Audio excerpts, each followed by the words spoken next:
Hello everybody, good evening and welcome to your very own Byju's 6th, 7th and 8th grade channel. I'm your teacher Aishwarya and I welcome you to this class where we are going to be kickstarting the chapter Reproduction in Plants, and today we are going to be exploring a very specific topic which is vegetative propagation. So we will be learning about reproduction, its types, and we will explore asexual reproduction in great detail where we will cover vegetative propagation.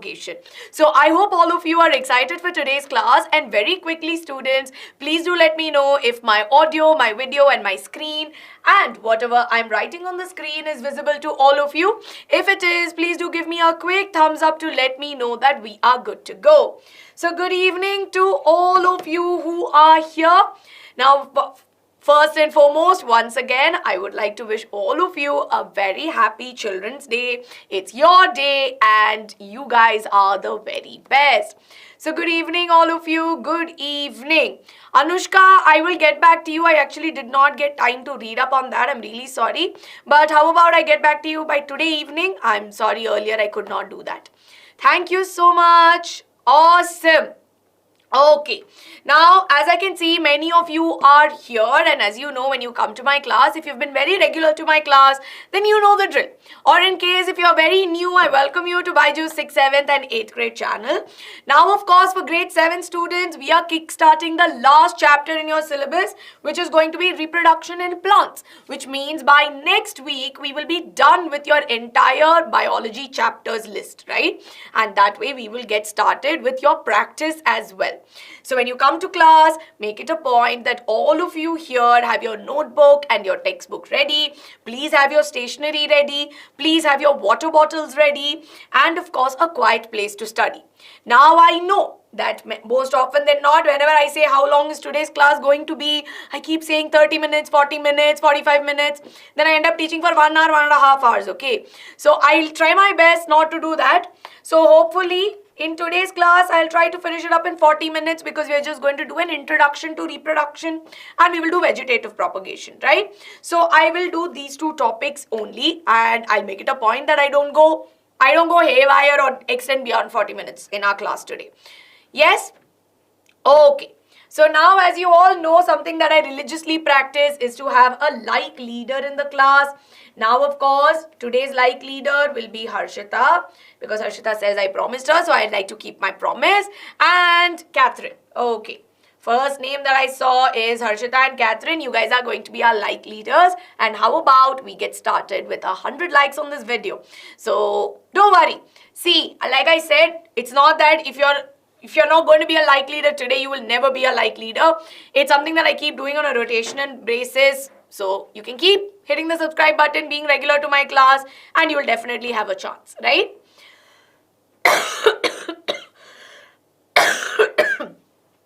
On that note, as you all know, my voice has come back entirely, but I'm still recovering. So please don't mind the coughing that happens in between now and then. And I'll also try to control my voice and my, a little bit of my excitement that I have with the fact that my voice is back and I finally sound like my old self. Because in between, all of you were like, what has happened to ma'am? Ma'am sounds like somebody new altogether. Which is why, yes, let's hope. I agree with Catherine. Let's go for that speedy recovery, right? Okay. Yes. So any of you experiencing lag, especially for my live audience, I request you all to quickly refresh the screen, right? Refresh the screen, refresh YouTube, maybe close it and open. And then, of course, it'll be, simple, right? Tamanna, I finished it for grade 10. Grade 10 ka in detail I have finished, right? Transportation is over, Amir. Ankita has covered it in detail. I've also done a session for the revision bit of it as well. So we're done with transportation ka chapter. Now we are only left with this particular chapter, which is reproduction in animals. Reproduction in plants, right? Okay. So let's get started. But of course, before we get started, a quick reminder to all of you, right? Now that your examinations and you have your unit tests coming, all of you keep asking for a lot of revision. Sometimes on YouTube, it's not possible to plan with respect to your changing schedules. That's where the Byju's app comes into the picture, where, see, I know you might have some hesitation as to, ma'am, why should I download the app? Now, especially for your examination, right? Let me tell you the revision feature that we have, as you see on top. There's a revise section on the app, which is absolutely absolutely free for all of you. All you need to do is go click on the link that is there in the description of this video. You download the app, you just go to that revision section, and all the materials which are there in the revision section is free, right? You can access the questions, you can access the summary notes, there are practice questions, there are objective tests, subjective tests, all of this is available and you don't need to pay anything, right? I know you may have that hesitation, but don't worry, the app is absolutely free, so you can go. Quizzes are also there and you can play, so whenever you feel like playing a quiz but on YouTube you're not doing it, the app is definitely there, right? Link is available in the description. I strongly recommend that, especially when your examination season is there, you check out the app because it will definitely help you out. And of course, I do teach for Olympiads as well. You will find my videos on the channel. Menti hoga agla hafta, okay? Yes, done Sayali, done. ठीक है. So let's get started with today's class, right? Now, this is a very famous picture that you would have probably seen me use it earlier also, right? Because don't be like, ma'am, I saw this picture earlier, but does not mean that you know, you think that it's going to be the same. The understanding that we need to have here is that we have a beautiful family, right? How many of you, right? How many of you have seen that in a family or in this picture, what is it that you observe? Yes? Can you tell me your observations in this particular visual? Yes? Can you tell me what are you observing? Yes or no? Archana, transportation in plants and animals has already been covered, right? It's been covered by Ankita ma'am. I was sick at that point, so I did not take that. But Ankita ma'am has covered. Joint family. We see trees. Different generations. Okay, ma'am, they're all eating. Yes, looks like they're having some yummy food, right? Okay. Now, what do we see? We see that there are human beings, right? They're all part of a family, but they're all of different ages, right? They're all of different ages. Now, we have some grandparents here who might be around, you know, maybe 50, 60 years old. You have some young parents who are here who might be around 40, 50 years old. Then you have some young children who are here. So what can I say? Can I say, is it okay for me to say that all of them are in different stages of life? Can I say that? Do you all agree with me that everybody in the picture are all in their different stages of life? So now when I have to talk about this word, which is stages of life, right? So when I say the term stages, what do you understand?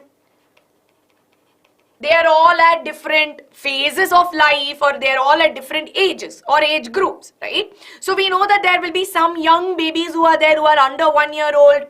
Yes, so we may call them as infant, or I can call this stage as infancy.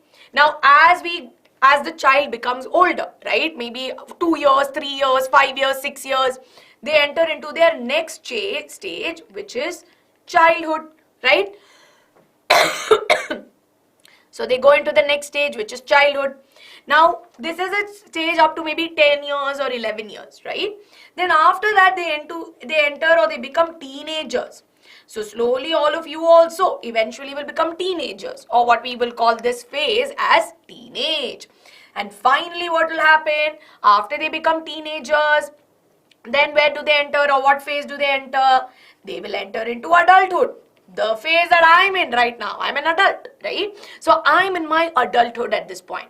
And adulthood that is there is a very long phase.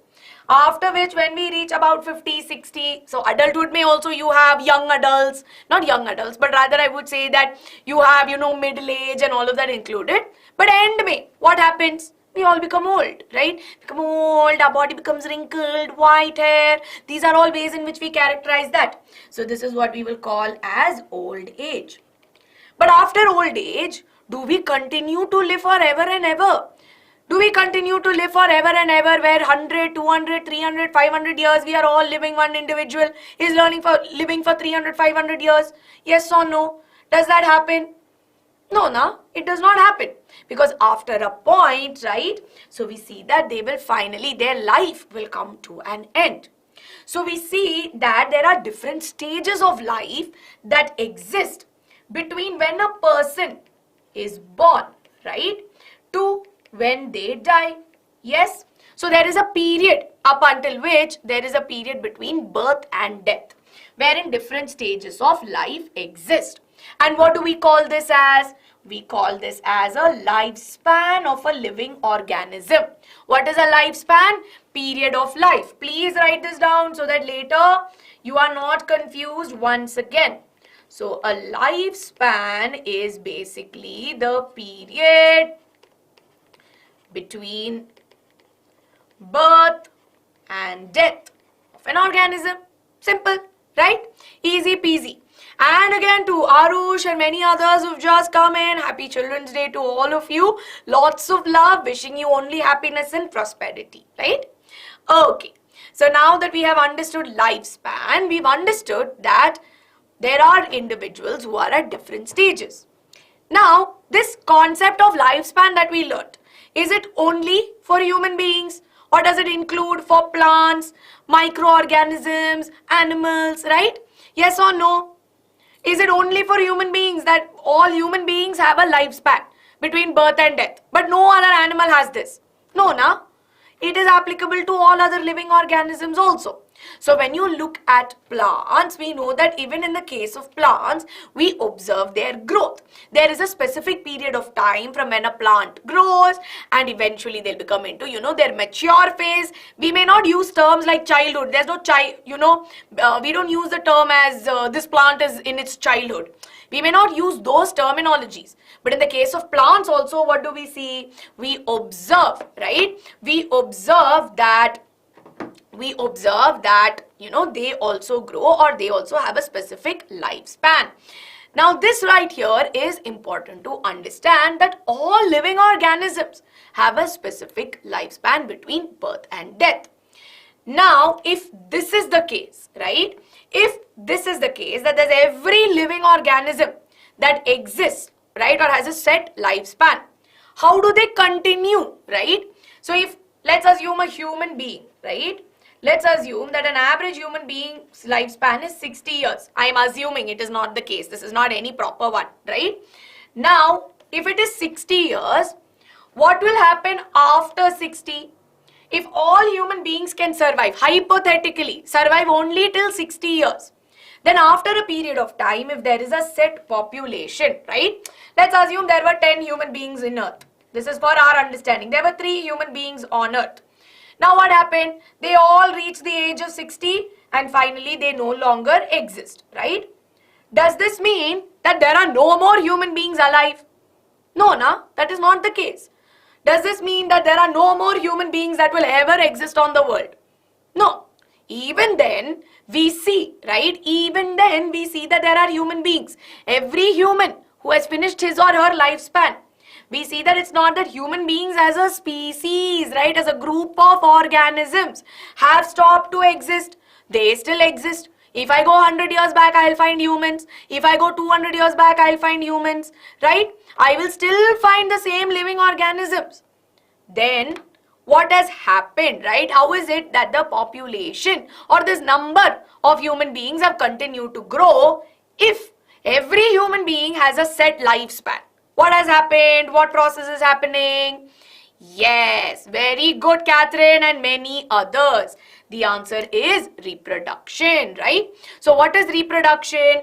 Reproduction can be simply defined as a process by which living organisms make young ones of their own kind, right? Sink in this definition, that it is a process by which living organisms, that means table, chair and all, cannot do reproduction, right? Only living organisms can do that. Now what do? They make young ones, or they make babies, right? So they make babies, or they all have the ability to make babies or young ones who will eventually grow. So in this case, even though if they reach their lifespan, this baby will continue right, to grow or, continue its existence. Then eventually this baby will also become an adult. It will also marry. It will have a young one. And thereby, if you see, there is a continuation of the organism. So how do we maintain continuity of a species, of a particular organism? By the process of reproduction, right? So we see that reproduction ensures that generation after generation, right, generation after generation also, we see that there is continuity of species. Are we all clear? Are we all clear with what is reproduction and why reproduction? Yes or no? You can quickly send CC in the live chat to let me know that it is crystal clear, right? You need to have a basic of understanding this. I'll tell you why. Because this concept of reproduction will come again in 8th standard, will come again in 10th standard, will again come in 12th standard. Now understand that in all these grades, this topic is very important, and on an examination point of view, you will get many questions from this concept. And if you are not clear with the fundamental of what is what, it will become difficult. Now, theek hai. Now that we know what is reproduction and we've got a rough idea, right? Because we've got a rough idea, let's see if all organisms reproduce the same way. Now I told you that we have human beings, we have animals, we have plants, and we have tiny organisms also that reproduce. So do they all reproduce in the same manner, right? Do they all make babies in the same manner, or do they make it differently? Now there are two modes in which they can reproduce. We have asexual reproduction and we have sexual reproduction. Now, one thing that we are all clear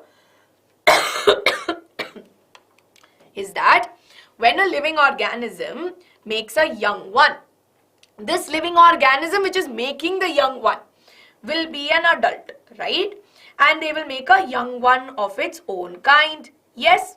So this adult organism which is giving rise to the young one, right? Or which is making the baby, we will call this adult as a parent, right? Any adult who is making the young one is what we will call as a parent. So based on number of parents, we see that we have asexual reproduction and sexual. Now in asexual reproduction, what do we see? We see that there is only one single parent involved. While in sexual reproduction, we see that there are two parents involved. So we have one parent and here we have two parents which are involved. Now students, please star mark this in your textbook, because in your exam, right, or in your unit test, in your final exam, they will ask this question for 3 marks or they will ask it for 2 marks. Differentiate between asexual mode of reproduction and sexual mode of reproduction. So they will ask you these 2 questions or this particular question for sure, right? This right here is very important. Yes? Okay. So first let's understand. We know that in asexual reproduction, there is only one single parent involved. While in sexual, there are 2 parents which are involved. Now when I say that only one parent is needed for asexual reproduction, what exactly happens? We see that this one single parent within its body only will undergo various changes and they will give rise to the young one, right? So there is no special cells or no specific structures that are, so no specific cells that are involved. Yes? So these specific cells are what we call as gametes. Now what are gametes? Gametes are cells, or they are structures which are necessary, right? They are necessary for reproduction, or I can say that they are involved in reproduction, which is why I often call them as reproductive cells, right? So I will often call them as reproductive cells. Now here we see that in asexual reproduction, there is no gametes which are getting involved. While in sexual reproduction, there are gametes.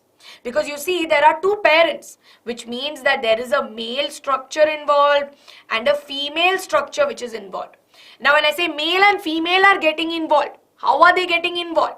They are producing some gametes, they are producing some special cells, which we will call as male gamete and female gamete, right? So gametes are present. Now last but not the least, what do we see? In asexual reproduction, because only one parent is there and all the changes are happening within itself, the young one, right? The young one will more or less look same as the parent. But here in sexual reproduction, because there are 2 structures, right, or 2 individuals involved, we see that they will not look identical. We don't look identical to our parents, but we do look similar to our parents, right? So here we see that we look similar. So are you all clear with this? Yes? Catherine, fission that is there is a type of asexual reproduction, right? It is a type. Vaishnavi, that is that you will learn in your higher grades, but you see basically in such, it will not reach the ovary, it will reach the female reproductive tract where the male gametes are released. Yes? Okay, what are gametes, Harshita? They are specialized cells, right? They are specialized reproductive cells. That means their job is to get involved in reproduction. Are we clear? Are we clear on the basics? Okay. Yes or no? Are we all clear? Then we shall move on to the next aspect, right? Yes, I will start teaching SST. So I know I've been taking a break from that because of my health. But I hope now everything will go back to normal, right? But please don't spam. I just request that. Super cool. Take a screenshot of this because like I said, this will come for at least 3 marks, if not anything. Awesome. Adya, you can check with Saurabh sir. He's coming at 8 o'clock. You can check with him. He'll be able to let you know better. What are male gametes? Male gametes are reproductive cells, right? They are reproductive cells which are produced by the male part. Yes? Okay, not to worry. See, sexual reproduction I'll do again in the next week, right? Next week I'll be doing sexual reproduction. So don't worry. Whatever doubts are there with respect to sexual reproduction, you can ask me in that class. Okay. So in asexual reproduction, what did we see? We see that the young one is identical to the parent, right? That is the main point that we need to remember. Now here, in asexual reproduction, when only one parent is involved, right? We see that it's not only that one. So when we see that only one parent is involved, there are various ways in which this asexual reproduction can happen. So what do we see? We see that there is vegetative propagation, we see budding, fragmentation and spore formation. And as you all know, our class today is dedicated towards vegetative propagation, which we will cover in detail, followed by which we will move into these 3. So now understand that vegetative propagation is a mode of asexual reproduction that we see in plants. Now for that, we should remember the structure of the plant, right? Now when we talk about the structure of the plant, what do we know? We know that broadly, if I were to ask you, what are the different parts of the plant? You will tell me that there is root, stem, leaf, flowers and fruit, right? These are all the different parts of the plant. Now very quickly, can you all tell me what is the function of the root? Yes? What is the main function of the root? Very good. I'll answer your questions. I will be doing, see, reproduction in animals this week, Friday, I'm taking at 8 p.m. You can come and watch that. Don't worry. Okay. Yes. Wonderful.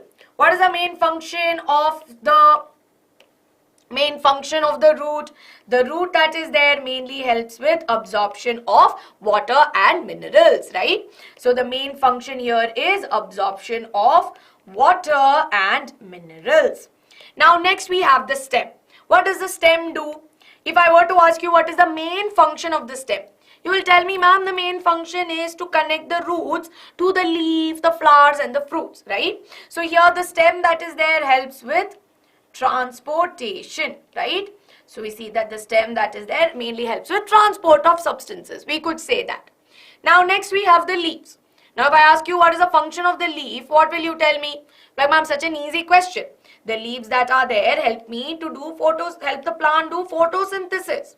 We learnt in nutrition in plants, right? So we know that photosynthesis is a process by which they produce their own food. Now you're left with flowers and fruits. Now, if I were to ask you what is the function of a flower, or why is a flower there? Because flowers are beautiful parts. So do flowers grow? Are flowers growing?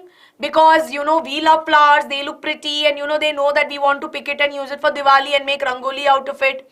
Plants know that, oh, they will be celebrating and they need flowers, so let me bloom for them. Do plants produce flowers for that reason? Or is there a second purpose behind it, right? Very good, very good. The purpose of the flower is not because it is beautiful. Flowers are beautiful, of course, they have beautiful colored petals, but the purpose for the plant is different. Now, flowers and fruits that are there are the ones which have a very important role to play with reproduction. And mainly, any plant which produces a flower, right? Especially flowering plants. We see that reproduction here is through sexual reproduction. And we will learn more about how flowers are involved in sexual reproduction in our next class. But based on this, can I say that the flower and the fruit are vegetative parts? Yes, so flowers and fruits are considered to be reproductive parts of the flower. Can I say that? Can I say flower and fruit is said to be reproductive parts because they are involved in reproduction? Simple, right? They are simple, easy to say. They are responsible for reproduction, so it's a reproductive part. Yes. But can I say that my leaf, my stem, my root, they are also reproductive parts? Can I say that it is a reproductive part? No, na? Because in all the functions that we saw, they have very important functions to do. So they are not directly involved in reproduction, which is why broadly, right, we categorize the different parts of the plant into two. We have the reproductive part. So we have the reproductive parts which are directly involved in reproduction. While on the other hand, when we look at vegetative parts, right? So what are vegetative parts? My vegetative parts include leaves, stem and roots, right? So here if you see vegetative parts, which they are those parts of the plant which are not directly involved in reproduction. That means that these guys have other functions to carry out. Yes? Are we clear with this? Are we all clear? Now quickly to address Harshita's doubt, which I had already addressed a little earlier. See, what are gametes? Gametes that are there are basically specialized cells. They are specialized structures that get involved in reproduction. Yes? Okay, awesome. Now that we are clear with what is reproductive part and vegetative part, understand that at times, right? At times, even the vegetative part, which means the stem, the root and the leaf, can get involved in reproduction, right? So they can get involved in reproduction and we call this process as vegetative propagation. So what is vegetative propagation? Vegetative propagation is a process by which the vegetative parts, that means like stem, root, leaves, right? When from my vegetative parts, I get a new organism, I get a young one, or I get an offspring, or I get a new plant, then I will call that as vegetative propagation. Are we clear? I hope we are all clear with this. So vegetative propagation is the process by which the vegetative parts get involved in producing a young one. Okay? Now, why do we do this, right? Why can we propagate or why should we do vegetative propagation? Because normally if a plant has flowers and all of that, why do we need to do it?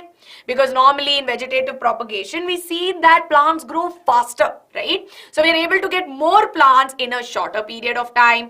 And in some cases, if they are not able to produce proper seeds or flowers or fruits, we can even depend on vegetative propagation in order to grow them, right? So that is what we understand by this. Now, how can we do this vegetative propagation? There are two ways. It can happen naturally, right? That means in nature, without us getting involved only, it's going to be fine. Or else, it can be artificially as well, wherein we human beings get involved in it, right? So that is what we understand as natural propagation and artificial propagation. Quickly, are we all clear with this so far? Harshita, I have answered your question, Vacha. Please pay attention when I'm clarifying the doubts.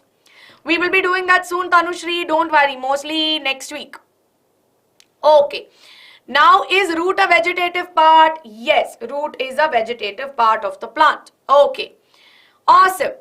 I have clarified. Are we all clear? Shall we move on? Offsprings means young one, right? It's as simple as that. Offsprings are nothing but they are young ones. It's just another name for that. Yes, Austin, you can attend this class. It might be little advanced for you, but don't worry. If you don't understand something, you'll be fine. Vegetative propagation means growing, right? So when you say the word propagation, it means to grow, to make more of itself. We use vegetative parts. So that is what we mean by propagation. To propagate, to grow more. Examples of natural and artificial, I'm coming to it. Okay. Ayushi getting to grafting in just some time. Okay. Okay. Now we will move on to natural propagation, right? So we will understand natural propagation. Now the best example of our natural propagation I can give you is that of potato. Now how many of you have noticed that ghar mein when you have aloo, right? And when aloo is kept untouched for a very long time, how many of you have seen these whitish color things growing out of it? Yes? How many of us have observed aloo from which all this whitish color structure is growing? How many of you remember this? Yes or no? Priya, I'll answer your question as well. We have all observed, now, essay it will be growing in all different directions, and after some time we may not use it, right? We may not use this aloo. But these things that you observe, right? These are what we call as the buds that are there, right? So these are what we will call as buds. Now I know you have a lot of questions, right? Ma'am, why is it growing in aloo? Why not, let's say, in bhindi? Why is it not growing in tomato? Why specifically only in aloo this is growing? Why am I seeing that? I'm sure that all of you have such questions. Yes? Now, first and foremost, understand that a potato that is there, a normal potato, is actually not a, what do you say? It's actually a stem of the plant, right? It is modified. That means that in potatoes, the stem has been modified for storage. So, in order to store food substances, they have been modified into the structure that we see. Now, when you talk about a normal stem, right? So, when you talk about a normal stem, what do we see? We know that in a normal stem, we will see that there are branches, right? There will be branches, there will be parts from where there will be flowers growing, right? We have observed all of this. So, in a normal, this is a normal stem, which means it has not been modified, right? So, we have observed this in a normal stem. Now, in this case, the point in a normal stem, okay? So, the point from which a new flower, a new leaf, a new branch grows, right? We call this as dash. Can you tell me? Can you tell me a point from which a new flower, a new leaf, or a new branch grows out? We will call it as a dash. Do we know the answer to this? Do we know the answer? Very good. Shravani, very good. Yes. We call this as a node, right? So this right here is a node. So I'm going to label this as node 1. I'm going to label this as node 2 and this as node 3, right?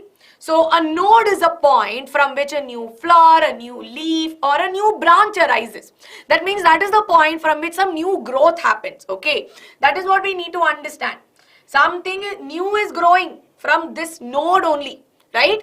Why? Because at this node place, they have those cells, or they have structures, or I'll say they have cells which have the ability to grow into a new organism, right?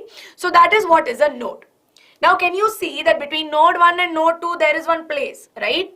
There is space between node 1 and node 2, right? Oh yeah, sorry. There is space between node 1 and node 2, yes? So what do we call this? The space between two nodes, right? Between two nodes, we will call this as a internode. So an internode is the space between two nodes. So this is the basic that we need to have. What is an internode? The region that exists between two nodes is what we call as an internode. Now I hope you are clear with the idea of node and internode, because now what I'm going to do is I'll make you understand this node internode concept with respect to the potato that we have, right? Yes. Now we have our potato, right? So let's bring our aloo here. Now in our aloo, what do we see? We see that there are these small scars that are there. No, we'll first see small scars. What are these scars? First they'll appear as small dents, so they'll appear as small scars, right? So we see that the scars that we observe. So the scars that we see, right? Scar is the small, dents that we observe, right? So the scars that you see are what we call as the eye of the potato. Not the eye like us, but we call it as the eye of the potato. And in reality, this eye that you see, right? This eye is actually the node of the potato. Because we know that what is potato end of the day? It is a modified stem, right? So these eyes that are there are actually the nodes. They are the nodes, not the internode. They are the nodes. Now from here, what will happen? When you leave it for quite some time, okay? When you leave that potato for quite some time, from here is where some outgrowths will start to happen, right? So from here is where your outgrowths will start to happen. Because why? I told you, in the nodes, they have the ability to produce maybe a new flower, new leaf, or whatever it be, right? But in the case of the potato, they have those specialized cells in that region. So here, this outgrowth that you see is what you call as a bud, right? So here, this outgrowth is what you call as a bud. And this bud eventually is what will become a new plant. So understand, right, that from the eyes of the potato, a bud will grow. What is a bud? It is basically a outgrowth, something which grows outside. And this bud eventually, due to a lot of processes that happen, if you take that potato, sow it in soil, give it water, nutrition and everything, this will start to grow. And eventually from this single potato, we are able to get a new plant. So we see that from the modified stem, I am able to get a new plant. Now here, are we using a male and female part? No. Are we using, and is there any fusion of cells coming into the picture? No. But what is happening? We see that there is one single, right? So we see that there is one single parent, one single potato, from which we observe that there is a new organism or a new plant coming. Hence, we call this as vegetative propagation. So are we clear? Priya Kumar, ma'am, eyes are like tiny depressions which we can see. Yeah, you can say that. Okay? Okay. Now similar concept. Have you understood this concept? Conceptually, have you understood? You can send CC in the live chat to let me know if you've understood it conceptually. Because the same application is what is going to be there with sweet potatoes. It is going to be there with bryophyllum, everything, right? Ma'am, there is a mosquito. Nahi, that's the AC sound.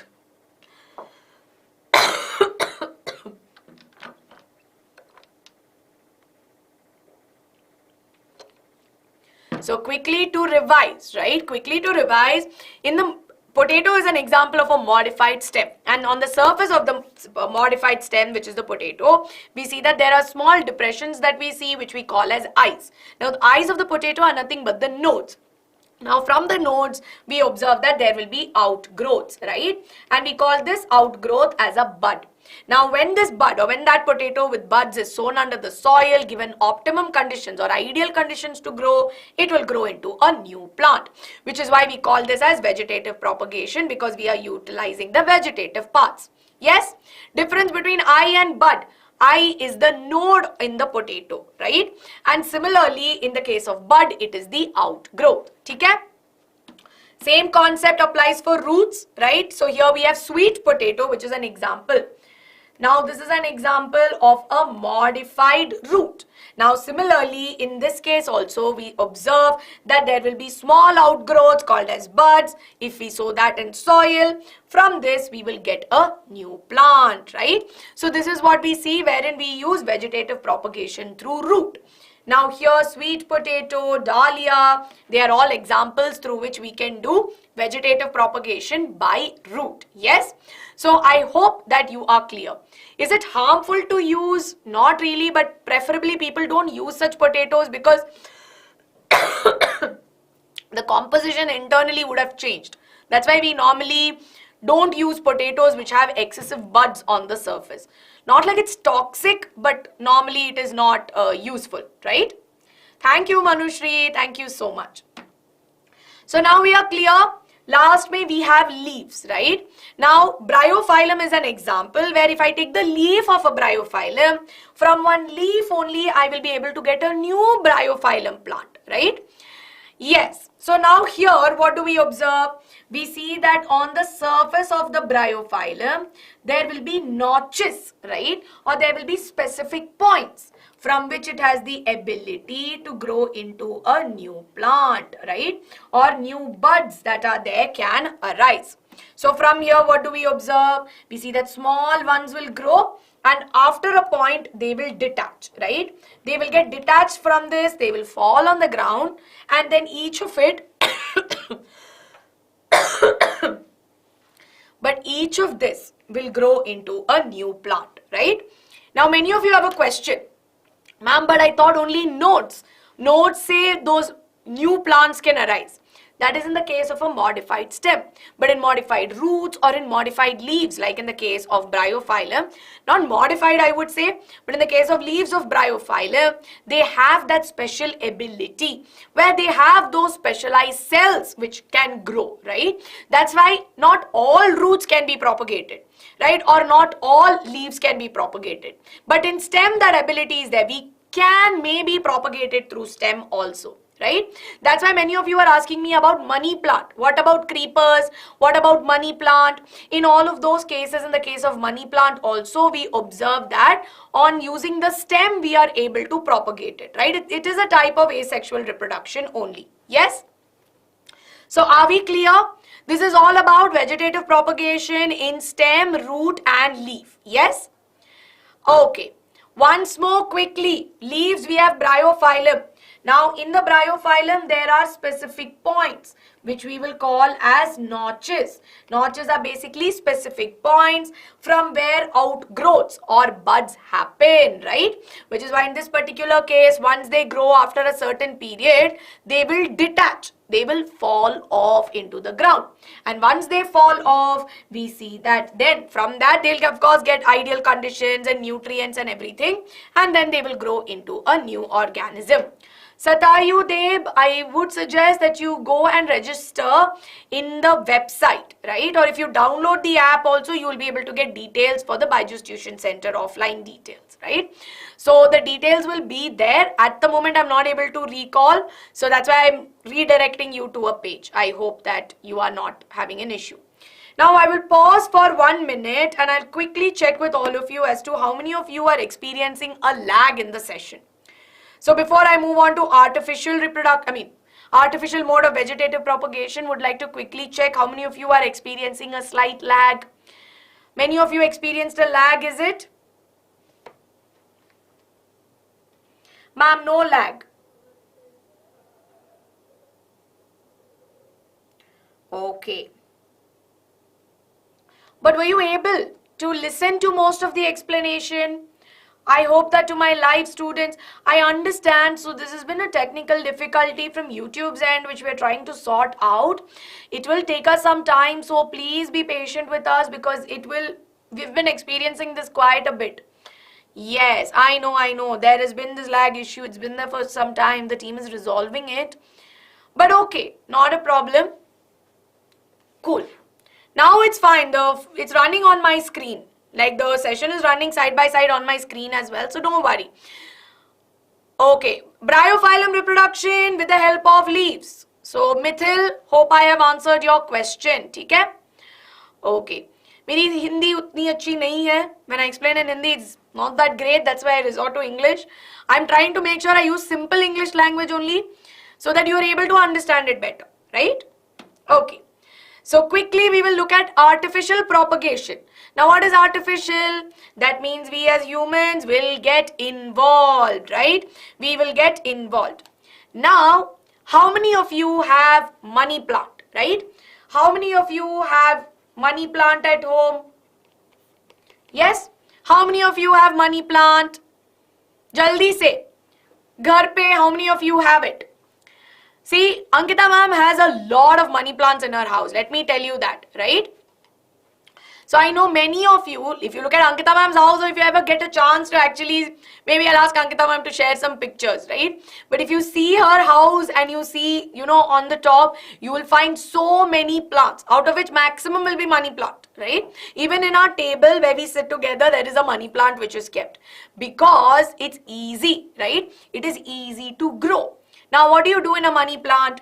We know that money plant that is there is a climber, right? That means it has a weak stem. It cannot grow. It cannot stand upright. So, it has to climb. So, what do we normally do with a money plant? If I want to grow a new money plant, now, of course, there are many, social media posts or YouTube videos which tells you how to propagate it. But the easiest way, right? Easiest way is to take a scissor and cut it. Now, how will I cut it? I will cut it in such a way that there is at least, right? At least two nodes and one internode, right? So, I will cut it in a way wherein I will get at least two nodes and one internode. Because of which, what will happen? I will take it. So, imagine I cut it in such a way that I have my two nodes and one internode. And I take this bit and I put it in water. What will happen? We see that from those regions, roots will start to grow eventually. So the roots will start to grow and they will start to grow new leaves as well. So now from a simple part, which is the stem, I'm able to get a new plant. But now here, in order to get the new plant, what did I do? I cut, right? So I see that I will cut the stem, which is why this technique is called as stem cutting. Now, this is also something that we do for rose plants also. Now, I have a lot of rose plants at home, okay? And my neighbor,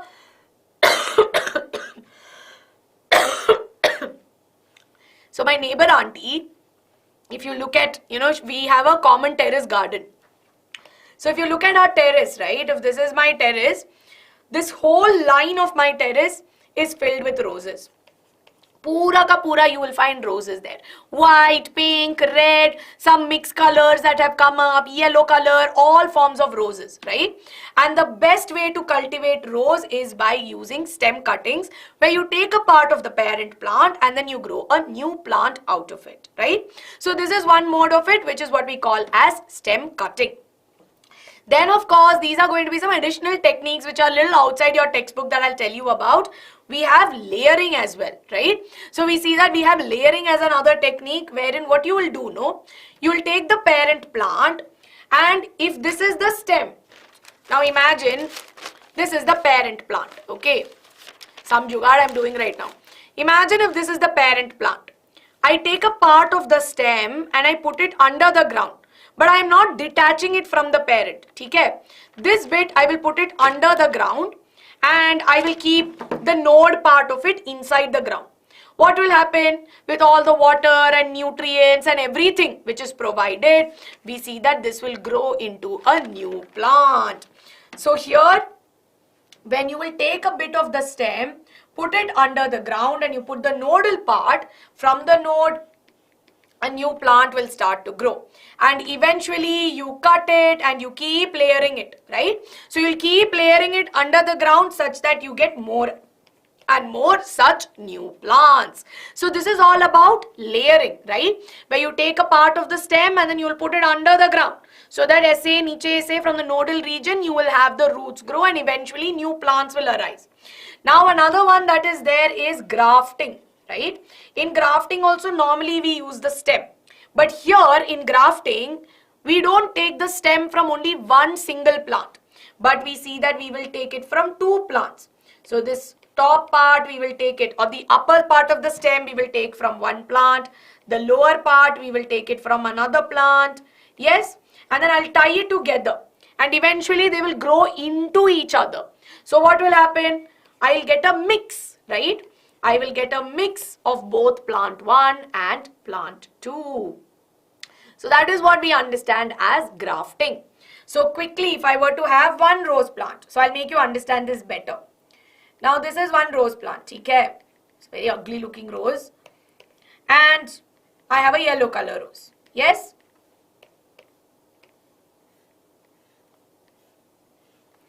right? I have rose plant 1 and rose plant 2. So what will I do? I will take my scissor, some random scissor I'm drawing. I will cut one part here and I will cut one part here.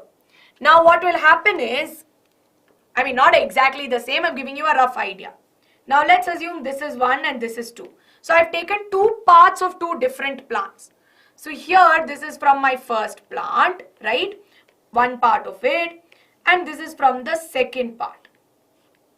Now I'll bring it together, okay? I'll bring it together and then I will tie it together. So what will happen eventually? This will become one. And now this new stem, right? This new stem that is there is a combination, right? So we see that it is a combination of 1 and 2. So what do we call this method as? We call this method as grafting. So are we all clear with this? Yes? Are we all clear, everybody? Yes or no? Are we clear? Okay. Now the last one that is there is just an extra information, which is tissue culture, wherein even in laboratories we are able to use different vegetative parts and we are able to develop new plants. So this is mainly the question, or this is mainly the topic that we are not going to go in detail, because there has been a session which Ankita ma'am has done on tissue culture and you can watch that more. Okay? So quickly students, a question for all of you. The reproductive part of the plant is the dash. Leaf, stem, root, flower. Which is the reproductive part? Jaldi say. Okay.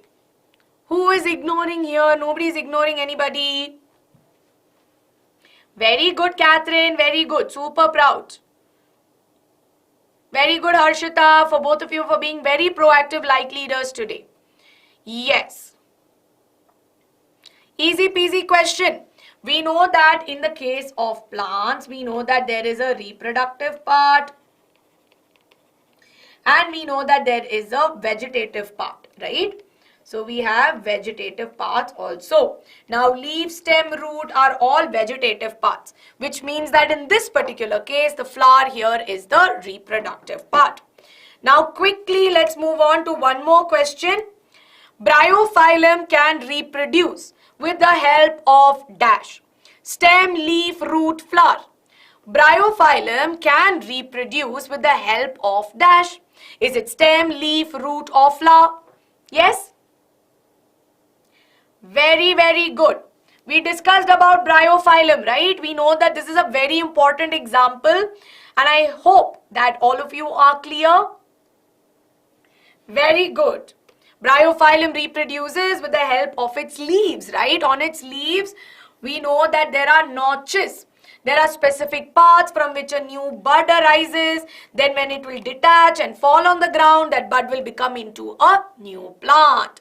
So everybody, with this, today we have done, or today, like I said, I'm stopping here at this particular part of vegetative reproduction, and you can try this at home, where you take a potato, take any small potato, you can, from your kitchen, and you can just plant it under the soil and take care of it and actually see if the plant grows. This is an activity you can definitely try at home, right? So this right here will be very, very interesting. So quickly to summarize, right? What did we learn today? Today we started learning about reproduction. We learnt about the modes of reproduction, where we learnt about asexual reproduction, and we learnt about sexual reproduction and what are the differences between the two. Then of course we went on to learning about the different parts of the plant, and we saw that there are reproductive parts in a plant, and we also saw that there are vegetative parts. Now from these vegetative parts, if we utilize them to grow a new plant, we will call this as vegetative propagation, right? So we will call this as vegetative propagation. Now this can happen naturally, right? Where we don't need to get involved. So here we saw that it can happen with the help of root, like in the case of sweet potato. It can happen with the help of a modified stem, like potato or ginger. Then of course through leaf, where we learnt about bryophyllum as the example. Then it can happen artificially also, right? Now in artificial method, sorry my spelling is wrong there, but please don't mind. In artificial method, we learnt about stem cutting, where we take the cutting of the stem, which has a node and internode, and we, provide ideal conditions to grow. Then we learned about grafting. What is grafting? Where I take the upper part of the stem from one plant, lower part of the stem from another. I will tie it together such that eventually they become into one single stem, and I get a version, or I get a new plant which is a combination of my initial two plants, right? So Mithil, that is what we mean by it. Then we learned about layering. Right, what is layering? Where if I have a plant, I will put it under the soil. I'll put the nodal region of the stem under soil so that it will grow into a new plant. Then of course, I briefly mentioned about tissue culture as well. So with this everybody, we are done, right? So let me quickly move. We are done with today's class. I have a quick homework question for all of you where you need to tell me flowers are not considered to be the vegetative parts. Why? Justify your statement. So this is your homework question. I will be checking your answers. So do not forget to let me know in the comments of this video. And most importantly, students, I hope you enjoyed this particular class. We will be doing a lot of hands-on things and understanding. Maybe later on, right? We'll be doing a lot of practicals where we will observe vegetative propagation. We will observe the different parts, understand it in greater detail. But most importantly, I hope you enjoyed this class, and I hope that your basics or your foundation is clear. If you have enjoyed it, don't forget to let me know in the comments of this video. And yes, Harshita and Catherine, amazing like leaders for the day, right? So thank you so much everybody for staying with me till the very end. I will see you all soon. But up until then, take care. Lots of love to all of you. And bye-bye.